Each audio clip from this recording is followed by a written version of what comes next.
नमस्कार विद्यार्थियों, ऑनलाइन कक्षाओं में आपका स्वागत है। विद्यार्थियों, हमने पिछले वीडियो के माध्यम से वायुमंडल में जल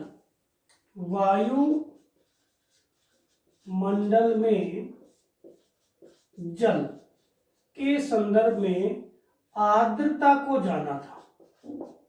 किसको जाना था? आर्द्रता को जाना था। आर्द्रता क्या है?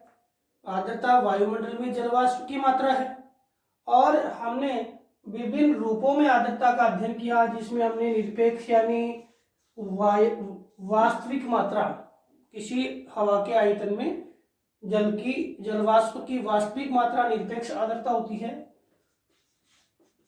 दोनों का वजन, वायु का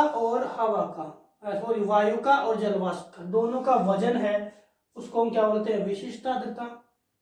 और निश्चित टेम्परेचर पे, निश्चित तापमान पे किसी हवा के आयतन में जलवाष्प धारण करने की क्षमता, वो सापेक्षिक आर्द्रता होती है।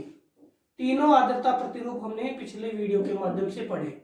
और जो वायु पूर्ण रूप से जलवाष्प से परिपूरित हो गई, उसको हम क्या बोलते हैं? संतृप्त वायु कहते हैं। क्या बोलते हैं? संतृप्त वायु कहते हैं। आज हम इसी बिंदु यानी वायुमंडल में जलवाष्प है, जल है, उसके अगले प्रतिरूप को पढ़ते हैं। और इसमें आज हम पढ़ेंगे एक तो वाष्पीकरण क्या होता है और एक संघनन क्या होता है। ठीक है, दोनों एक दूसरे के विपरीत है।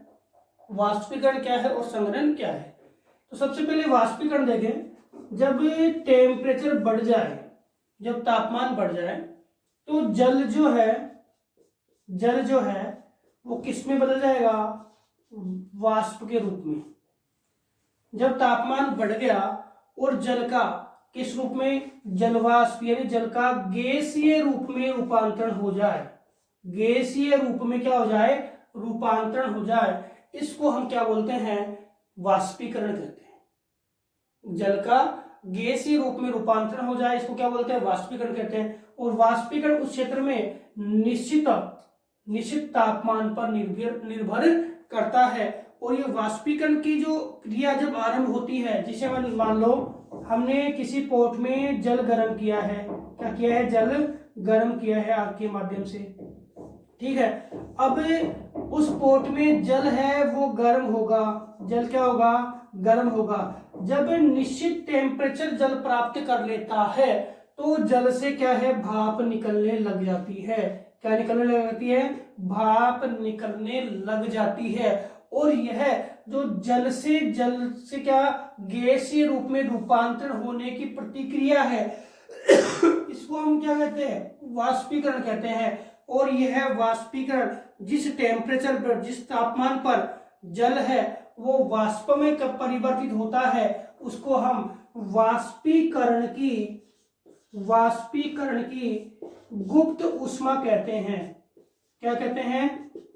वाष्पीकरण की गुप्त ऊष्मा कहते हैं। यानी जिस टेम्परेचर पे जल का जलवाष्प में रूपांतरण हो रहा है, ये टेम्परेचर, निश्चित टेम्परेचर जिसमें जल का जलवाष्प में रूपांतरण हो रहा है, उसको हम क्या कहते हैं? वाष्पीकरण की गुप्त ऊष्मा कहते हैं। तो समझ में आ गया होगा कि हमारी पृथ्वी पे जल स्रोत है, वो जल स्रोत है निश्चित तापमान पर क्या है? वाष्पीकृत होना आरंभ हो जाते हैं। और ये वाष्पीकरण की गुप्त ऊष्मा जो है वह क्या करती है? इस जल स्रोत को वाष्प के रूप में परिवर्तित करती रहती है। और यही क्रिया क्या कहलाती है? वाष्पीकरण कहलाती है।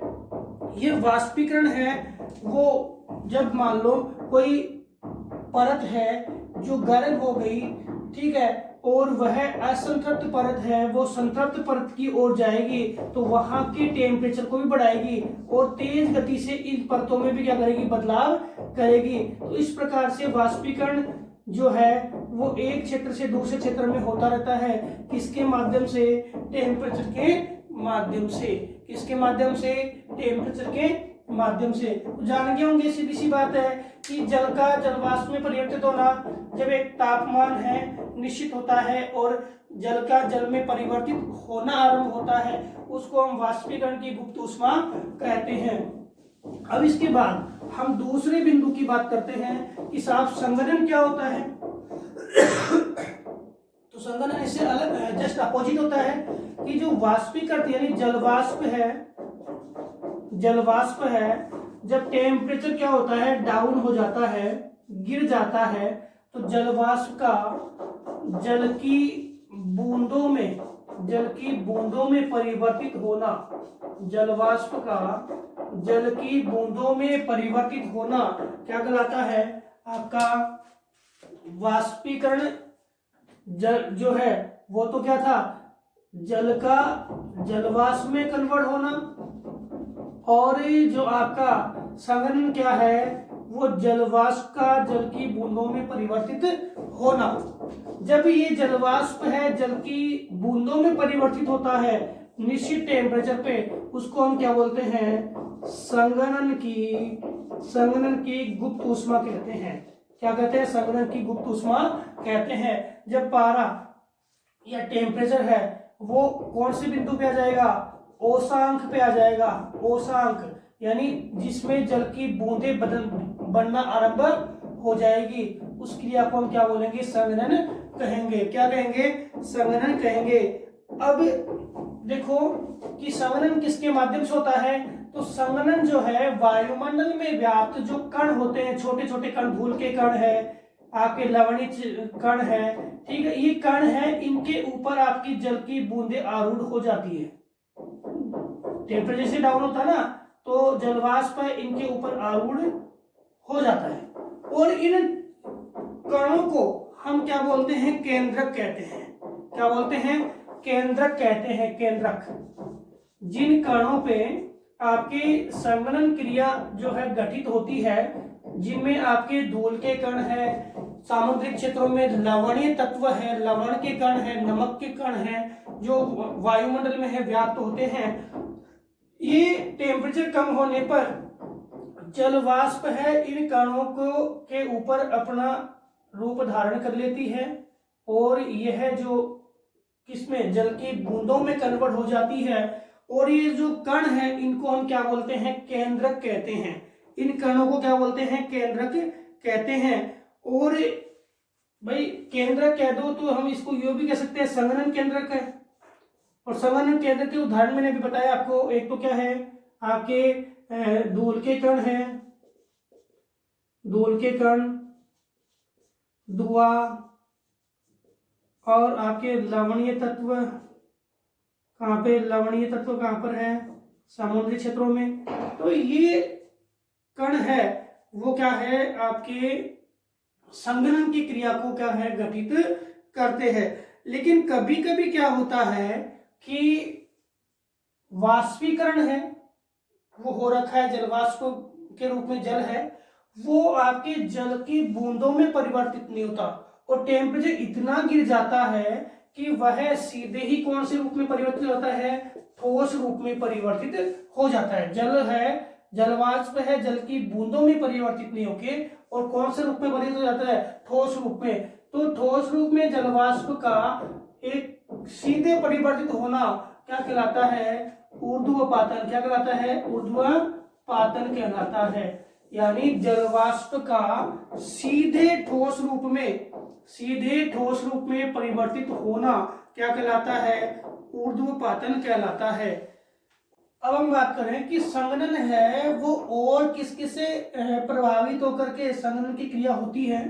तो सबसे पहले देखें तो संघनन है, जैसे कोई आर्द्र हवा है, और आर्द्र हवा अगर किसी ठंडी हवा के संपर्क में आती है, तो ठंडी हवा के संपर्क में आएगी तो क्या होगा, ये आर्द्र हवा है वो क्या होगी, जल की बूंदों में कन्वर्ट हो जाएगी। यानी ये आर्द्र हवा है, ठंडी हवा के संपर्क में आएगी तो क्या होगा, संघनन की प्रतिक्रिया हो जाएगी। जब आर्द्र हवा है वो ठंडी हवा के संपर्क में आएगी तो क्या होगी, संघनन की प्रक्रिया। यानी कहने का मतलब है कि जो आर्द्र हवा है उसका जो टेम्परेचर है वो किसके नजदीक चला जाएगा, औषांक के नजदीक चला जाएगा, और औषांक के नजदीक चला जाएगा तो जल की बूंदों में वो कन्वर्ट हो जाएगी। इसके अलावा और कौन कौन जो है वो संघनन को प्रभावित करते हैं, तो संघनन को प्रभावित करने वाले कारकों में हम देखें तो आपके ये समझ में आ गया ऊर्ध्वपातन क्या होता है। ऊर्ध्वपातन होता है जब आपके संघनन की प्रतिक्रिया जो है उसके दौरान द्रव रूप में जलवाष्प नहीं बदल के सीधे कौन से रूप में बदलती है, ठोस रूप में बदलती है, उसको हम क्या बोलते हैं, आपके ऊर्ध्वपातन कहते हैं। क्या कहते हैं, ऊर्ध्वपातन कहते हैं। अब संघनन को कौन कौन प्रभावित करता है, एक तो हवा का आयतन संघनन को प्रभावित करता है, एक तो है हवा का आयतन संघनन को प्रभावित करता है, दूसरा कौन, ताप प्रभावित करता है, तापमान संघनन को प्रभावित करता है संघनन को, इसके अलावा दाब संघनन को प्रभावित करता है, इसके अलावा आर्द्रता कितनी है वो भी है, वो संघनन को प्रभावित करती है। तो संघनन को प्रभावित करने में आयतन है, ताप है, दाब है और आर्द्रता जो संघनन को प्रभावित करती है। अब संघनन कौन कौन से कारण है जिनके कारण संघनन हो सकता है, कौन कौन से कारण है जिसके कारण संघनन हो सकता है। तो पहला कारण तो है कि वायु का आयतन तो है निश्चित, वायु का आयतन जो है ना वो तो है निश्चित। एक तो कारण है कि वायु का आयतन निश्चित हो और तापमान गिर जाए, तापमान गिर जाए। तो इस स्थिति में वायु का आयतन तो निश्चित है और तापमान गिर जाए, इस स्थिति में क्या होता है, संघनन होता है। पहली बात कि जब आयतन निश्चित है और तापमान गिर जाए तो इस स्थिति में क्या होता है, संघनन होता है। दूसरी बात, जब आयतन और तापमान दोनों ही गिर जाए, जब वायु का आयतन भी है, वायु का आयतन कम हो गया और तापमान भी कम हो गया, तो स्वाभाविक सी बात है कि वो जल की बूंदों में बदलेगी, तापमान भी गिर जाए, तापमान भी गिर जाए। तो इस स्थिति में क्या होगा, संघनन होगा, आयतन भी गिर जाए और तापमान भी गिर जाए। या तीसरी स्थिति है कि जो जलवाष्प है, ये वाष्पीकरण जो हो रहा है, उस वाष्पीकरण द्वारा वायु में क्या है, अधिक जल प्रविष्ट हो जाए। वाष्पीकरण जो हो रहा है, इस वाष्पीकरण द्वारा वायु में अधिक जल प्रविष्ट हो जाए, ज्यादा जल आ जाए तो भी क्या होगा साहब, संघनन होगा। वायु में ज्यादा जल आ गया तो वायु अपने आप ही संतृप्त हो जाएगी, और संतृप्त वायु संतृप्तता का मतलब ही क्या है, संघनन है। जो वायु तापमान है, तापमान के अकॉर्डिंग वायु है वो ज्यादा आ गई तो वायु क्या होगी, संतृप्त होगी। आर्द्रता सामर्थ्य है वो क्या हो गया, कम हो गया, तो वहां पे वायु अपने आप ही क्या होगी, संतृप्त हो गई। तो संतृप्त वायु है वहां पर आपके क्या है, वो आपके संघनन की प्रतिक्रिया होती है। तो ये कारण है कि एक तो आयतन निश्चित और तापमान गिर जाए, दोनों गिर जाए और वायुमंडल में वाष्पीकरण द्वारा वायु में अधिक जल प्रविष्ट हो जाए, ये तीनों ही कारण है जब संघनन की क्रिया होती है। इसके अलावा देखें तो हवा के तापमान में कमी आ जाए, हवा से तापमान में कमी आ जाए, हवा है, हवा से है वो तापमान में क्या आ जाए, भाई दूसरी ठंडी हवा आ रही है और वहां तापमान में हवा से क्या है, तापमान में क्या आ जाए, कमी, तो वहां पर भी है आपके संघनन की प्रतिरूप रेखा देखने को मिलेगी। अब वायुमंडल में ये संघनन के प्रतिरूप कौन कौन से हैं जिनको हम जाने। जल का जलवाष्प में परिवर्तन वाष्पीकरण कहलाता है, जल का जलवाष्प में परिवर्तन वाष्पीकरण कहलाता है, और जलवाष्प का जल में परिवर्तन वो संघनन कहलाता है। अब संघनन किन किन क्रियाओं से होता है, अब संघनन के कौन कौन से प्रतिरूप है, संघनन के कौन कौन से प्रतिरूप है। तो पहले हम बात करें ओस, ड्यू जिसे बोलते हैं ओस। जब तापमान है वो कहाँ आ जाए, ओसांक तक आ जाए, जब तापमान है वो कहाँ आ जाए, ओसांक तक आ जाए, यानी जल जो वाष्प है क्या है, संघनित होकर के, जल वाष्प है वो क्या है, संघनित होकर के और किस में कन्वर्ट हो गई, जल बूंदों में कन्वर्ट हो गई, उसको हम क्या बोलते हैं, तापमान का औसांक पर आना।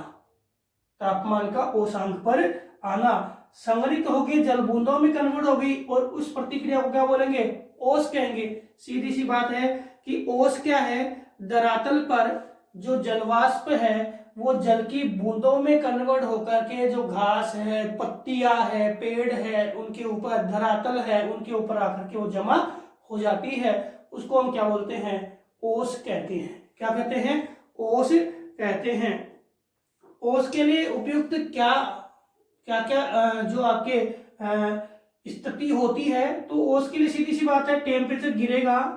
वो टेम्परेचर कब गिरेगा, जब लंबी सर्द रातें होगी, लंबी सर्द रातें होगी, हवा शांत होगी, हवा क्या होगी, शांत होगी, और वायु में उच्च सापेक्ष आर्द्रता होगी।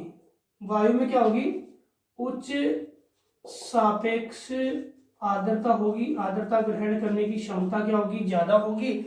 उस स्थिति में आपके जो जलवाष्प है वो जल की बूंदों में क्या है, कन्वर्ट हो जाएगी, और यही संघनन का प्रतिरूप है। कौन सा, ओस। ओस में क्या होगा, ओस जानते हैं हम सब, लेकिन ओस बनती कैसे, लंबी सर्द रातें हो, हवा शांत हो, उच्च सापेक्ष आर्द्रता हो, टेम्परेचर गिरा हुआ हो, तब ये जलवाष्प है जल की बूंदों में कन्वर्ट हो जाएगी। और कहाँ होगी, धरातल के नजदीक, धरातल के नजदीक, घास, पत्तियां, फूल जो भी है, और धरातल उस पे। इसके बाद हम बात करें हिमांक, सॉरी आपके ओस के बाद में हम बात करते हैं जो तुषार या पाला, तुषार या पाला। तुषार या पाला क्या होता है, जब तापमान जो है वो 0 डिग्री सेंटीग्रेड से नीचे गिर जाए, 0 डिग्री सेंटीग्रेड से नीचे गिर जाए, तो ये जल की जो बूंदे हैं आपकी, ये बर्फ के कणों में बदल जाती है, बर्फ के कणों में कन्वर्ट हो जाती है। बस इतनी सी बात है। जल की बूंदे हैं वो किस में बदल जाएगी, बर्फ के कणों में बदल जाएगी, यानी पारा है वो जमाव बिंदु पे आ गया, जमाव बिंदु पे आ गया। और जमाव बिंदु को हम क्या कहते हैं, हिमांक। हिमांक यानी हिम बनने का अंक, यानी आपको वह टेम्परेचर जो जल को क्या है, जल की बूंदों को है वो बर्फ की बूंदों, बर्फ के कणों में क्या है, कन्वर्ट कर देता है, वो क्या है, हिमांक। ओस बनने का अंक यानी वह टेम्परेचर जो जलवाष्प को जल की बूंदों में कन्वर्ट कर देता है, वो ओसांक। दोनों समझ में आ गए, तुषार या पाला। तीसरी बात करूं मैं तो कोहरा कुआसा, कोहरा और कुआसा, कोहरा व कुआसा, कोहरा और कुआसा, फॉग और मिस्ट, इंग्लिश में अलग अलग हो गया नाम इनका, फॉग और मिस्ट। हम बात करें कोहरा और कुआसा की, तो कोहरा और कुआसा क्या है, तो कोहरा क्या होता है, जलवाष्प जो है जल की बूंदों में कन्वर्ट होती है। हमने बताया था जो केंद्रक होते हैं, जो केंद्रक होते हैं जिसे संघनन केंद्रक बोलते हैं, इस संघनन केंद्रकों के ऊपर है वो जलवाष्प कन्वर्ट हो जाती है। और धरातल के समीप, धरातल के समीप आप धुंध देखते हो, धुंध, वो धुंधी क्या है, कोहरा है। जब टेम्परेचर बिल्कुल डाउन हो गया, जलवाष्प है वो धीरे धीरे धरातल के समीप आ गई, और धरातल के समीप आने के बाद धरातल के समीप जो जल आपके जो कण थे, किसके, आपके धूल के कण थे, या जो भी आपके धुआं, धूल, लवण जो भी कण थे, उनके ऊपर आपके जलवाष्प है आरूढ़ हो जाती है जल की बूंदों के रूप में, और उसके कारण धरातल के समीप दृश्यता बहुत कम हो जाती है। उस क्रिया, उस स्थिति को हम बोलते हैं कोहरा। दृश्यता बहुत कम, दृश्यता बहुत कम, उस स्थिति को क्या बोलते हैं, कोहरा कहते हैं। सेम कोहरे की स्थिति क्या होती है, कुआसा होती है, लेकिन कुआसा में क्या होती है, दृश्यता 1 किलोमीटर से लेकर और अधिकतम 2 किलोमीटर तक होती है। इसमें दृश्यता होती है, लेकिन कोहरे में दृश्यता बिल्कुल भी नहीं होती है। तो यह आपके संघनन का प्रतिरूप है, जो जल के, सॉरी, धरातल के समीपवर्ती भागों में, धरातल के समीपवर्ती भागों में क्या होता है, जो संघनन केंद्रक है उनके ऊपर जल बूंदों का आरूढ़ होना क्या कहलाएगा? आपके कोहरा। और कोहरे की स्थिति क्या है? कुआसा है, लेकिन इसमें क्या है? दृश्यता उसकी तुलना में अधिक होती है और इसमें दृश्यता बिल्कुल कम होती है। इसके बाद हम बात करें आपके जो स्मोग यानी आपके धूम्र कोहरा यानी हमने फॉग, कोहरे का तो फॉग और धुएं का क्या होता है? स्मोक। तो इसको मिला लिया हमने, क्या बना दिया? SMOG। तो क्या बन गया? स्मोक बन गया, धूम्र कोहरा बन गया। क्या बन गया? धूम्र कोहरा बन गया। अब धूम्र कोहरा क्या होता है? शहरी क्षेत्रों में ज्यादातर देखते हैं। सर्दियों के मौसम में तो होता ही होता है, बल्कि अन्य मौसम में भी क्या होता है? धुएं की स्थिति ज्यादा होती है। जब रात्रि में टेम्परेचर थोड़ा सा भी डाउन होता है तो जो आर्द्रता है यानी जलवाष्प है वो क्या है? संघनित प्रतिरूप में आकर के और उन धूल के कणों यानी धुएं के कणों के ऊपर आरूढ़ हो जाता है और हमें शहर के क्षेत्र के आसपास जो पॉल्यूटेड प्रदेश है, जो आपके प्रदूषित प्रदेश है, उन प्रदेशों में एक दूसरी ऋतु में भी है हमें धुएं की स्थिति या कोहरे की स्थिति दिखाई देती है। इसको हम क्या बोलते हैं? धूम्र कोहरा कहते हैं। क्या कहते हैं? धूम्र कोहरा कहते हैं। अब ये तो हमने पढ़े सारे के सारे प्रतिरूप जो संघनन के हैं वो हमारे धरातल के समीपवर्ती भागों में है। इसमें है धरातल के समीपवर्ती भागों में। इसके बाद एक परिभाषा देखते हैं और फिर इसको कंप्लीट हम अगले वीडियो के माध्यम से करेंगे कि बादल क्या है। बादल, तो बादल भी संघनन का ही एक प्रतिरूप है। बादल भी क्या है? संघनन का ही एक प्रतिरूप है, जिसके द्वारा हम देखें तो ऊंचाई पर जब वाष्पीकरण होता है तो यहां टेम्परेचर किसी के कारण नहीं बदल रहा। टेम्परेचर किसके कारण बदल रहा? रुद्रोष्म प्रक्रिया के माध्यम से। रुद्रोष्म प्रक्रिया क्या होती है कि न तो कोई इसको टेम्परेचर दे रहा है और न कोई इसको क्या है? टेम्परेचर कम कर रहा है। कोई काम नहीं है। न तो हम इसको तापमान दे रहे हैं, नहीं तापमान इससे हटा रहे हैं। ऐसी प्रक्रिया के कारण मतलब अपने आप ही ऊंचाई के आधार पर देखें तो टेम्परेचर में अपने आप ही क्या आएगी? कमी आएगी और जलवाष्प है वो किस में कन्वर्ट हो जाएगा? जल बूंदों में कन्वर्ट हो जाएगा। और इस रुद्रोष्म प्रक्रिया के माध्यम से इस जलवाष्प का जल की बूंदों में बदलना क्या कहलाएगा? बादल कहलाएगा। और यह संघनन का ऊपरी प्रतिरूप है। और अभी हमने पढ़े थे वो संघनन के धरातल के समीपवर्ती प्रतिरूप थे। तो संघनन का ही प्रतिरूप है जलवाष्प का जल की बूंदों में परिवर्तित होना। कौन सी प्रक्रिया के माध्यम से? रुद्रोष्म प्रक्रिया के माध्यम से जलवाष्प का जल की बूंदों में कन्वर्ट होना क्या कहलाएगा? बादल कहलाएगा। तो विद्यार्थियों, हमने आज इस वीडियो के माध्यम से जाना वाष्पीकरण क्या होता है। तो वाष्पीकरण हमने जाना क्या कि जल का जल वाष्प में परिवर्तित होना, वाष्पीकरण। और संघनन क्या होता है? वो जलवाष्प का जल की बूंदों में कन्वर्ट होना संघनन कहलाता है। अब संघनन के प्रतिरूपों में हमने ओस पढ़ा, ओस, फिर हमने कुआसा, कोहरा और आपके तुषार, पाला और स्मोग, साथ ही हमने बादल को भी पढ़ा। अगले वीडियो के माध्यम से जितने भी बादल बनते हैं ऊंचाई के आधार पर, वर्षा आधारित, उन सभी बादलों को हम अगले वीडियो के माध्यम से पढ़ेंगे। धन्यवाद।